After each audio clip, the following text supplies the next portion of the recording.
Buenas, buenas. Gracias por acompañarme. Acompañado esta vez en el oído por Haydn, el viejo Haydn, Surprise de Haydn. Una melodía mágica, a ratos impactante, envolvente, que se la recomiendo. Portarla por allí en el carro para combatir, equilibrar la chabacanería que cada tanto nos rodea. Recuerden que la clave es elevar el espíritu y tratar de aprender, de mejorar, de luchar, porque la culturización, la información forma parte de la lucha esencial de la vida. Fíjense la noticia que quiero compartir en esta oportunidad con ustedes.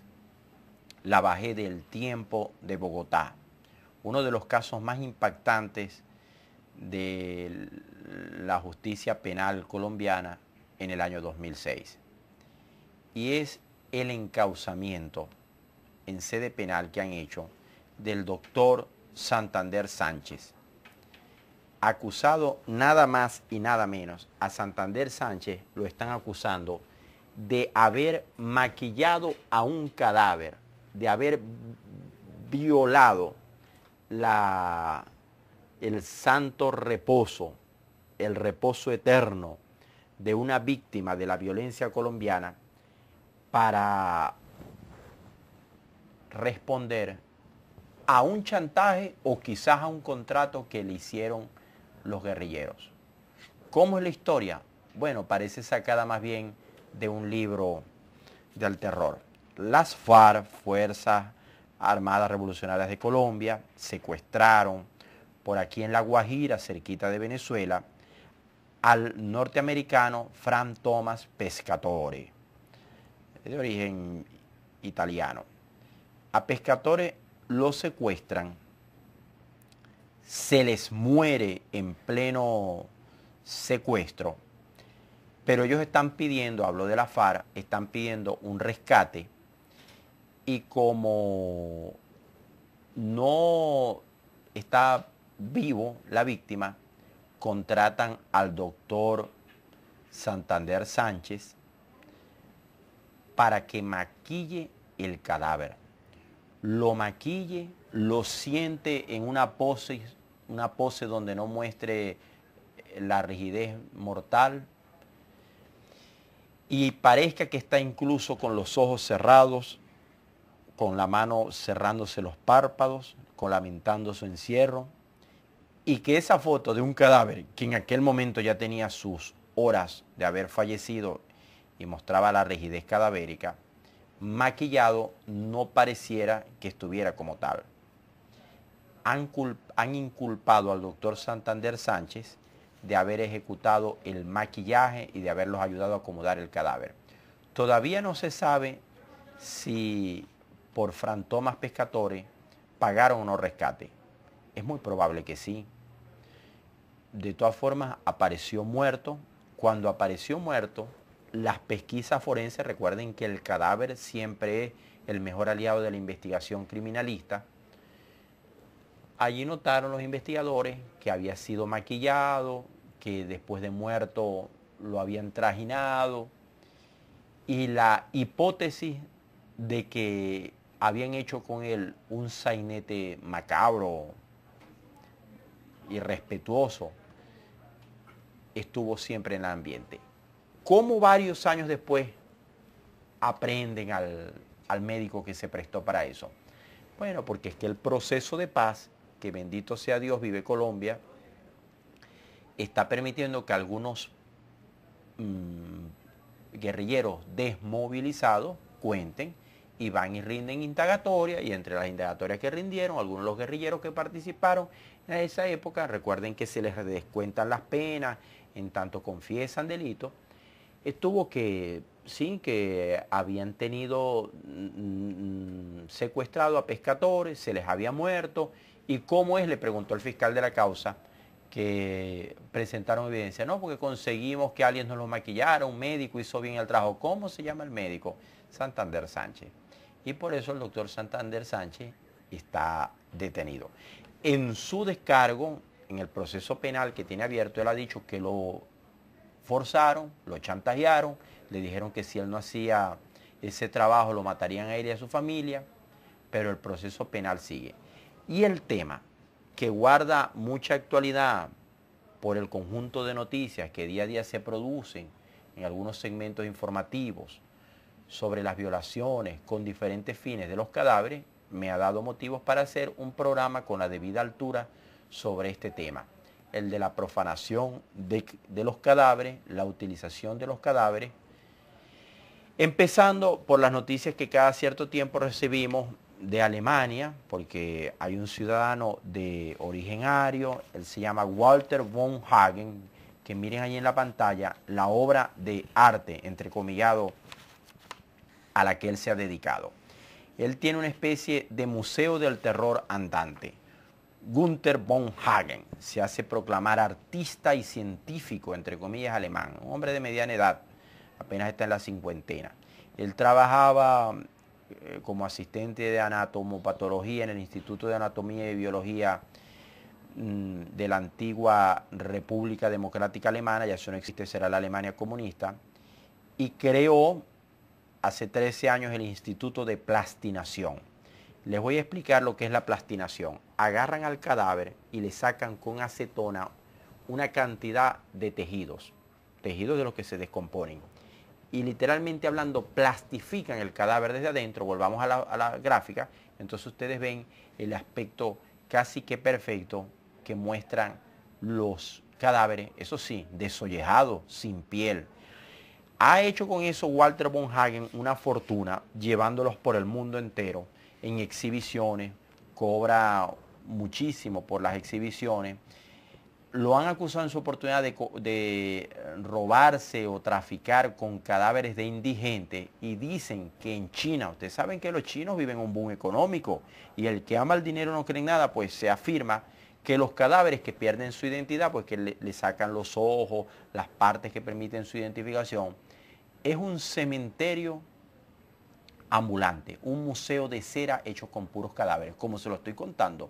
Gunther von Hagen carga por allí una exhibición macabra, los ha presentado en algunos países de Europa, en otros han sido muy refractarios a la posibilidad de tener los cadáveres profanados exhibidos allí. Él sostiene que lo hace con fines didácticos, pedagógicos, porque así le puede mostrar a la juventud cómo circula la sangre y cómo es la musculatura y cómo son los huesos. Pero a cosa tan macabra. Y en el fondo uno se pregunta, ¿los cadáveres de qué época son? Son recientes, porque para poder hacer la plastinación tuvieron que trabajar con muertos de reciente data. Y los familiares estuvieron conscientes de eso. Más terrible aún, ¿cuál fue el proceso legal para la adquisición de esos cadáveres? ¿Quién puede vender un cadáver? Porque es que no conozco, no sé de legislación alguna en el mundo en el cual alguien esté facultado para vender el cadáver de la mamá o de la abuela. ¿Se imagina usted? Algo macabro, pero que proviene del primer mundo. Porque Gunther von Hagen es alemán. El Instituto de Plastinación que fundó en Alemania lo hizo ya en la época de la reunificación alemana. Leyendo más de Gunther von Hagen y su oficiosa profanación en serie, porque son centenares de cadáveres los que él manipula e instrumenta con esos fines, que para mí son mercantilistas, no sé qué piensa usted, me he acercado a otros cadáveres que muestra por allí, otros casos que muestra por allí la televisión y otros medios informativos. No se aparten, volvemos en breve con más de su programa Redimensión.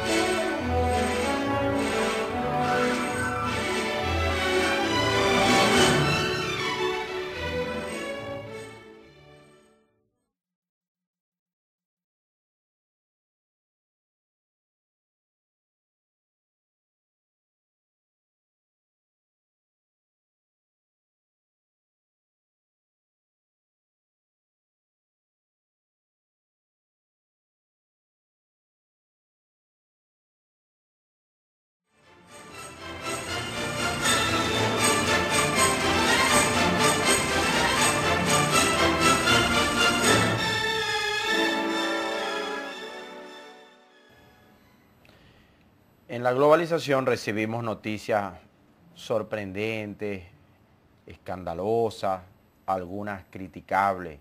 Ya comentábamos el caso del alemán que mercadea con cuerpos que consigue por allí. Dicen que le donan, pero ¿quién puede estar donando el cuerpo de un familiar? ¿En qué país, en qué legislación del mundo creen ustedes que está eso? De la misma manera como los casos más sonados de necrofilia, que es la manipulación, a veces con fines sexuales, de diferente índole.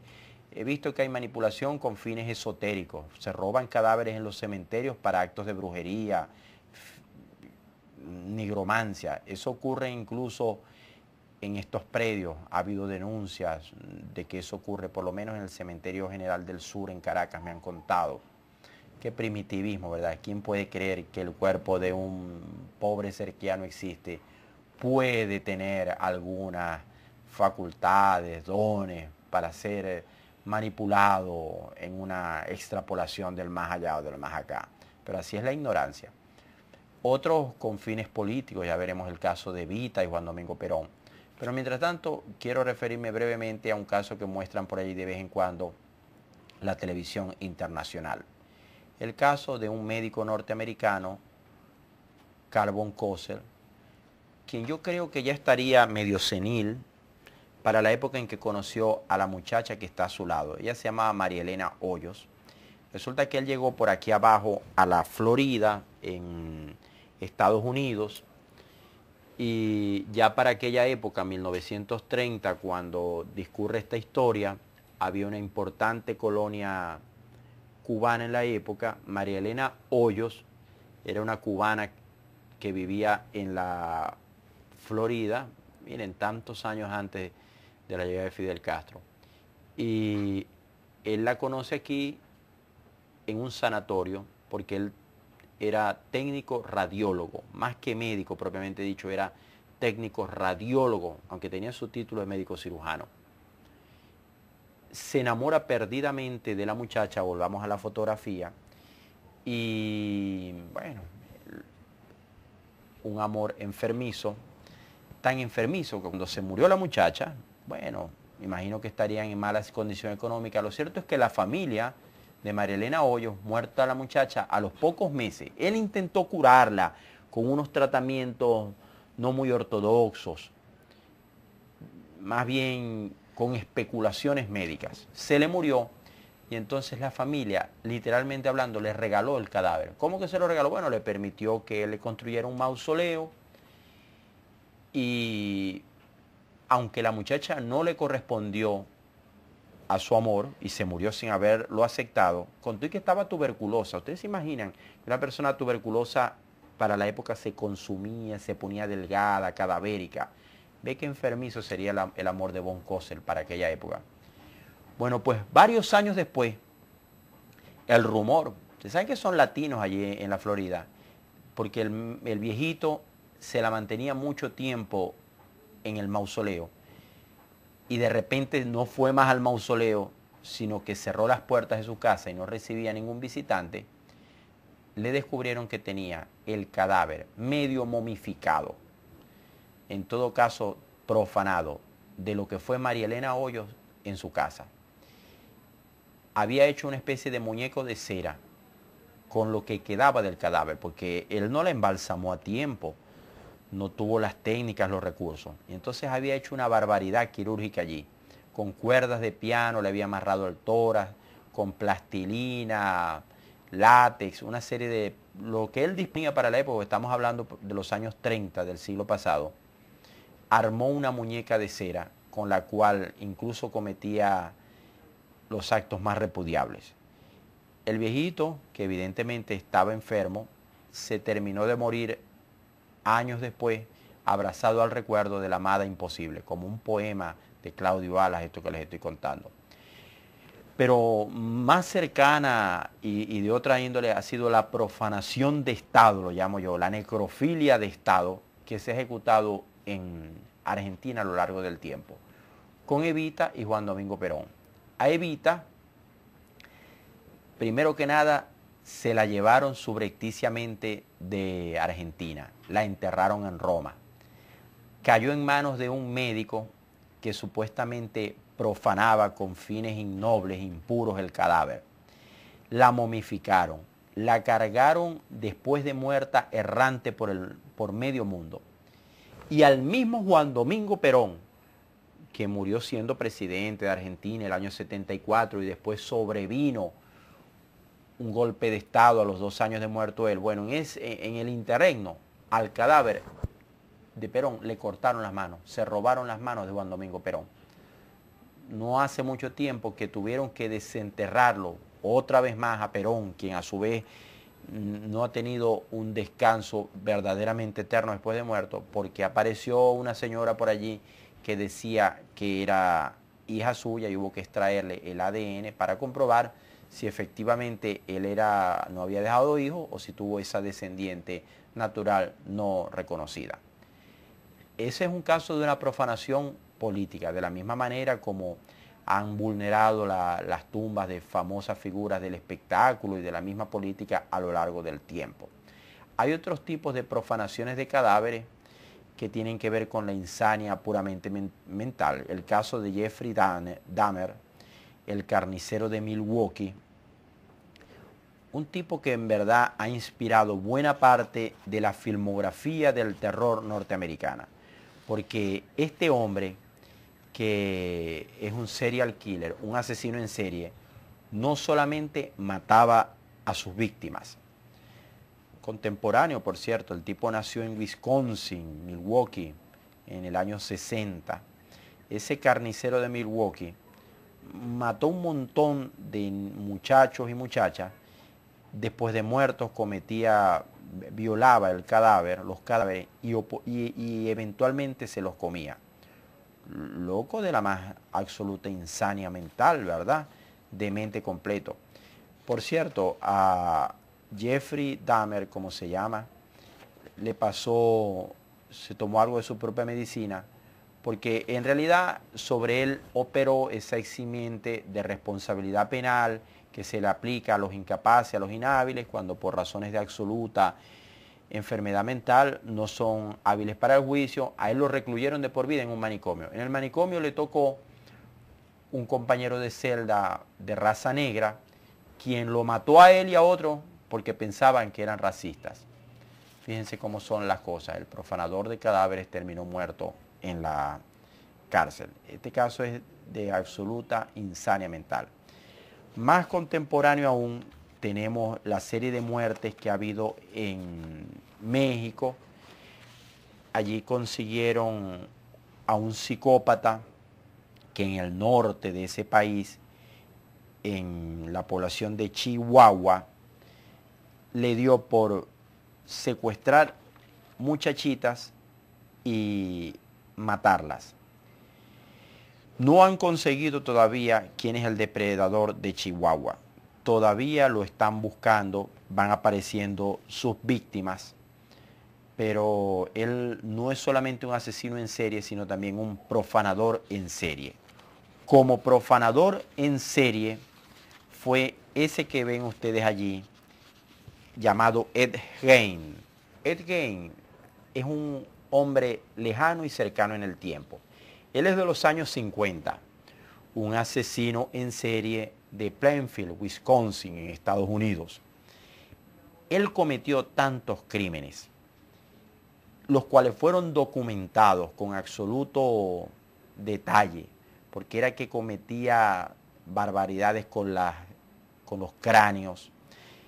Imagínense que su insania mental llegaba tanto que se hacía ropa y zapatos con la piel de sus víctimas, que en realidad él fue quien inspiró, Ed Gein, la película trascendente de Jonathan Demme, El silencio de los inocentes. ¿Se acuerdan? Aníbal Lecter, que ganó aquella cantidad de reconocimiento en su época. ¿Qué les parece? Una sucesión de violaciones, profanaciones de tumbas, necrofilia de diferentes sentidos, porque el derecho a descansar en paz no es tan automático ni está garantizado en estas circunstancias. Volvemos en breve con más de su programa Redimensión.